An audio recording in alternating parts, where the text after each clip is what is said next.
দোস্ত কি কমু দুঃখের কথা, আমার জীবনটা ভয় দিয়েই শুরু, ভয় দিয়েই শেষ। মানে ছোটবেলায় বাবা মার ভয়, স্কুল লাইফে স্যারের ভয়, চাকরি জীবনে বসের ভয়, ভয় ভয় আর ভয়। আচ্ছা তুই বউয়ের কথা কইলি না যে? আরে বেটা ওইটা তো ভয়েই কই নাই।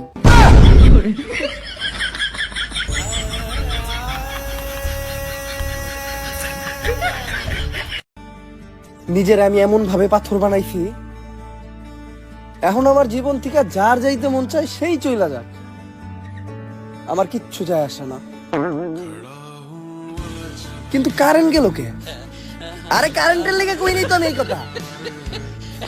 কারেন্টে সিরিয়াসলি নিয়ে লাইলো নাকি? আরে টিকটক বানাইতাছিলাম একটা ইমোশনাল, সিরিয়াসলি নেওয়ার কি আছে? দে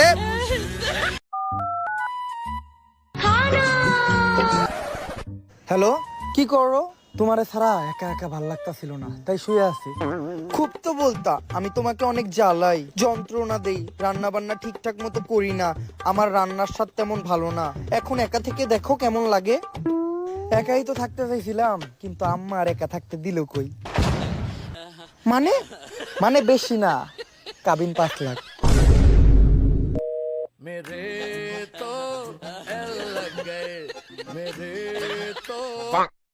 ছোট ভাই এই কথাটা মনোযোগ দিয়ে শুন।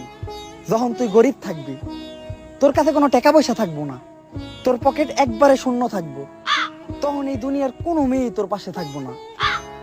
আর যেই মেয়ে শূন্য পকেটে তোর পাশে থাকবো, বুঝা নিবি ওই মেয়ে তোর থেকেও বড় ফকিন্নি। কথা তো ঠিকই কইছেন ভাই। আমি ভুল কথা কই না।